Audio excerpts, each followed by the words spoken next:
जिस समय अजमेर के अंदर महर्षि दयानंद का कहते हैं वो समय था कि लोग तो घरों में दीपक जला करके दिवाली मना रहे थे, पर उस दिन इस भारत के भाग्य उदय का जो दीपक था वो बुझ रहा था। उस अंतिम समय में जो महर्षि दयानंद के निवेदन करता भक्त थे, बहुत ज्यादा संख्या में सूचना नहीं दी गई थी, बहुत कम लोगों को बुलाया गया और उन कम लोगों में एक शख्सियत जिसको आर्य जगत में पंडित गुरुदेव विद्यार्थी के नाम से जाना जाता है, वो भी। ओ मेरी माताओं, 23 साल का एक भारत का युवा और महर्षि दयानंद का इतना दीवाना कि एक कुर्ता सिलवा लिया जिस पर आर्य समाज के 5 नियम आगे और 5 पीछे, और उस कुर्ते को पहन करके निकलता था तो छोटे छोटे बच्चे पीछे पीछे लग जाते थे और आगे क्या लिखा है पीछे क्या लिखा है बच्चे ये पढ़ते थे। जो पढ़ते पढ़ते आर्य समाज के नियमों को बच्चों को याद करा देता था। जरा सोचना ऋषि दयानंद का कितना बड़ा दीवाना था। 23 साल की उम्र में एक पुस्तक लिखी थी संध्या विज्ञान, जो उस समय ऑक्सफोर्ड यूनिवर्सिटी के सिलेबस में लगी थी। तो सोच करके देखना कितना इंटेलिजेंट रहा होगा कि ऑक्सफोर्ड यूनिवर्सिटी के सिलेबस में उस बुक को ऐड किया गया। लाइब्रेरी में जाकर के अगर एक किताब उठा ली और 2-4 के दिन बाद ला करके वो किताब लाइब्रेरियन को दे दी तो लाइब्रेरियन कहता था गुरुदेव तुम कोई भी किताब ले जाते हो 2-4 दिन के बाद दे देते हो, इतनी जल्दी पढ़ लेते हो क्या? तो गुरुदत्त विद्यार्थी ने कहा एक काम करो, जितनी भी पुस्तकें मैं ले गया हूं उन पुस्तकों में से किसी भी पुस्तक को उठा दो और पृष्ठ संख्या बोल करके मुझसे पूछ लो कि क्या लिखा हुआ है। बस पृष्ठ संख्या बता देना, आगे उस पूरे पृष्ठ पर क्या लिखा हुआ है मैं बता दूंगा। इतना बुद्धिमान वो गुरुदत्त विद्यार्थी जो उस समय माताओं ईश्वर को नहीं मानते थे, अंतिम समय में जब महर्षि दयानंद को देखते हैं तो जो विष दिया गया था दूध में मिलाकर के ऋषि दयानंद को, वो पूरे शरीर से फूट फूट करके निकला था।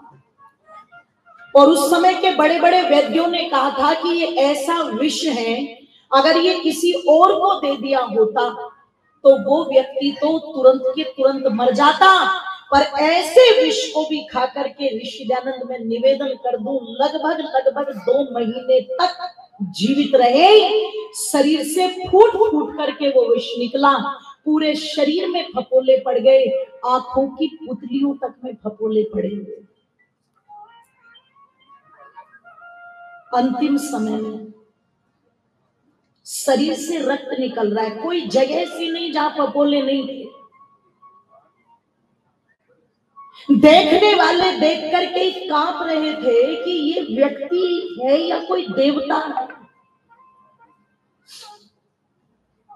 और सुनना जरा ध्यान से, ऋषि दयानंद ऐसे समय में भी बिल्कुल शांत, वो शांति उनके चेहरे पर स्पष्ट दिखाई दे रही थी। मैंने कहा था ना बैलेंस ऋषि दयानंद जी की जीवन में। भैया वहीं पे कर दो और एक जगह ही रखो, बस छेड़ो मत। गुरुदत्त विद्यार्थी ने देखा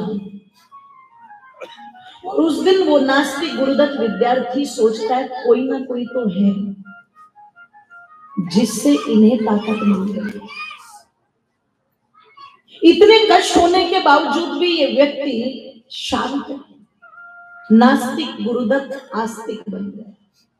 तो मैं जो कह रही थी वो कह दूं,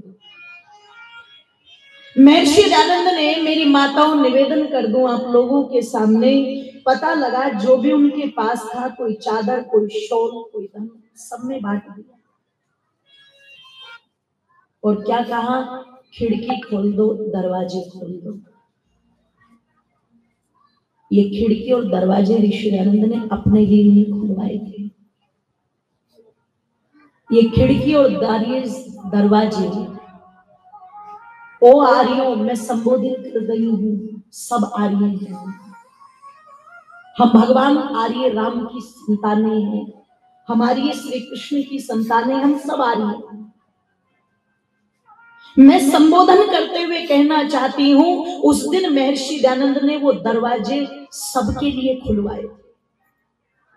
जो लोग कहते थे दलित अछूत मंदिर में नहीं जा सकते, वेद नहीं पढ़ सकते, यज्ञ नहीं कर सकते, यज्ञोपवीत नहीं पहन सकते, महर्षि दयानंद ने वो आर्य समाज के दरवाजे सबके लिए खुलवाए थे। सबको आर्य समाज में बुलवाना, सबको वेद पढ़ाना, सबको यज्ञ कराना और सबको यज्ञोपवीत पहनने का अधिकार देना। इसलिए हमारे धर्म तेजा जी बार बार कह रहे थे, उस यज्ञ में सब बैठ सकते हैं, उसमें जात पात ऊंच नीच कोई भेदभाव नहीं है, क्योंकि आर्य समाज सबको एक समान मानता है। यही तो विशेषता है। इसलिए ओ मेरी माताओं बंधुओं, मैं निवेदन करूंगी आप लोगों के मध्य में सब उस यज्ञ में बढ़ चढ़ करके भाग लेना, और निश्चित वो यज्ञ आपका कल्याण करने वाला हो, क्योंकि रामनवमी के पावन अवसर पर हो। बोलिए श्री रामचंद्र भगवान की जय।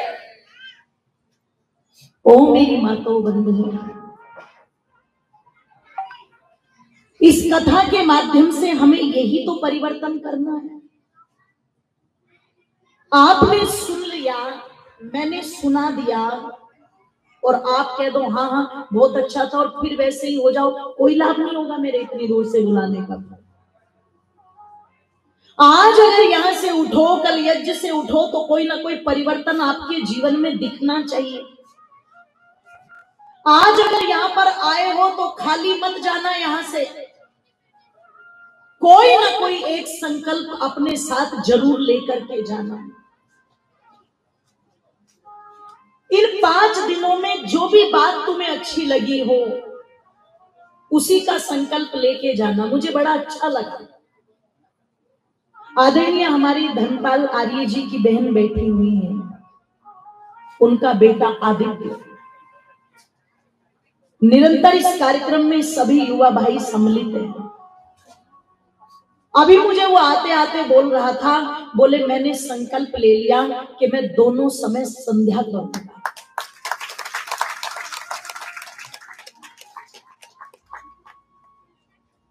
और मुझे कौन सा ग्रंथ पढ़ना चाहिए और कैसे पढ़ना चाहिए, तो मैं मन ही मन उसको आशीर्वाद दे रही थी। और मैं सोच रही थी, अगर ये एक भाई भी अपने जीवन में परिवर्तन लाता है तो मेरा हैदराबाद की धरती पर आना सफल हो जाए। और मैं तो चाहती हूं ये एक नहीं, ऐसे अनेक आर्य वीर आर्य वीरांगनाएं यहां पर तैयार हैं। क्योंकि ओ मेरी माताओं, जब हम आर्य समाज के इतिहास को पढ़ते हैं ना, तो जिस आर्य समाज को ध्यान रखिएगा क्रेडिट नहीं मिला कभी, बहुत कार्य किया आर्य समाज ने। आज अगर भारत के अंदर सती प्रथा बंद हुई तो आर्य समाज के कारण, विधवा विवाह एक्ट बना तो आर्य समाज के कारण, आज अगर इस देश के अंदर बेटियां पढ़ाई जा रही है तो आर्य समाज के कारण, और आज अगर भागवत की कथाएं भी बैठ करके बेटियां कर रही हैं तो ये अधिकार किसी शंकराचार्य ने नहीं दिया, ये केवल और केवल महर्षि दयानंद और आर्य समाज ने नारी जाति को सम्मान दिया है। इसके पीछे भी आर्य समाज। आज जिस आर्य समाज के कार्य संविधान में कानून बन करके दौड़ रहे हैं, वहां क्रेडिट उतना नहीं मिला, पर जब जब आर्य समाज का कार्यक्रम होता है, मैं निवेदन कर दूं, आपके हैदराबाद का नाम सबसे ऊपर आता है, क्योंकि इस हैदराबाद की धरती पर तो जितना उपकार आर्य समाज का है, महर्षि दयानंद का है, वो कभी भूलना भी नहीं चाहिए। स्वर्णिम इतिहास के पन्नों में अगर भूमिका आर्य समाज की लिखी जाए, तो चाहे वो हिंदी गृह आंदोलन हो, चाहे सत्याग्रह आंदोलन हो, निवेदन कर दूं, उसमें आर्य समाज की भूमिका सबसे सबसे अधिक है, सबसे अधिक। ये तो आर्यों का तीर्थ बनना चाहिए था, ये तो वो यादगार भूमि बन जानी चाहिए थी कि जिसके हर चौराहे पर महर्षि दयानंद का नाम होना चाहिए था। मुझे नहीं पता कि ये कार्य किस कारण से नहीं हो पाया, कहां कमजोरियां रही होगी, पर इतना कह दूं, जो उस समय नहीं हो पाया, ये मत सोचना आर्यों के वो आज नहीं हो सकता, अब भी हो सकता है, पर वो कब होगा? अगर तुम खुले पड़े रहोगे, 2 इधर लग रहे हैं, 4 उधर लग रहे हैं, 10 उधर लगे हुए हैं, 20 इधर लगे हुए हैं, अगर तुम बटे रहोगे इसी तरह तो ये कार्य कभी नहीं होगा। पर यदि सारे मिलकर के एक मुट्ठी करके कार्य करेंगे तो मैं समझती हूँ निश्चित ये ऐतिहासिक कार्य आपकी धरती पर हो सकता है। बस उस एकता को लाने की आवश्यकता है, उसको लाने की आवश्यकता है, और यहां तो बहुत ही आवश्यकता है, यहां तो बहुत ज्यादा आवश्यकता है। क्यों? क्यों? जिस हैदराबाद की धरती को तुर्किस्तान बनाने की योजना थी और पाकिस्तान पंख पसार रहा था कि हाँ मैं पूरा सहयोग करूंगा, बना दो बना दो बना दो, अरे वो तो सरदार वल्लभ भाई पटेल का हमें धन्यवाद करना चाहिए, जिसके कारण ये हैदराबाद आज भाग्यनगर बनकर के भारत में जुड़ा हुआ है। नहीं तो मैं तो सोच रही थी जैसे लाहौर कभी आर्य समाज का गढ़ था और आज वहां कोई नाम लेने वाला भी वैदिक धर्म का शायद ही हो। ओ मेरी माताओं बंधुओं, जो लाहौर कभी सरदार भगत सिंह का, ध्यान रखिएगा, घर हुआ करता था पंजाब का लायलपुर, आज कोई उनके पुरखों का नाम लेने वाला नहीं है।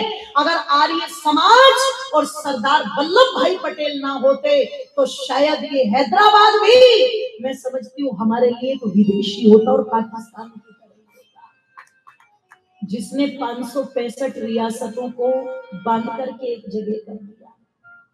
और ये जो बीमारी यहाँ पर रह गई ना, देखो किसी को बुरा लगे तो लग जाए, पर सत्य तो सत्य है।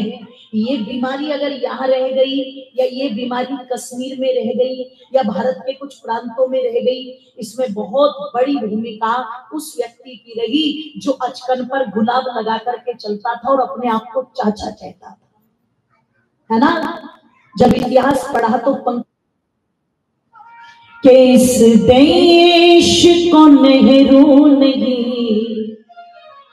पटेल चाहिए, कि इस देश को नेहरू नहीं पटेल चाहिए, इन नेहरूओं का बंद अब तो खेल चाहिए, इन गांधियों ने देश को बर्बाद कर दिया, इन गांधियों ने देश को बर्बाद कर दिया, अब गोडसे के हाथों में पिस्तौल चाहिए, अब गोडसे के हाथों में पिस्तौल चाहिए।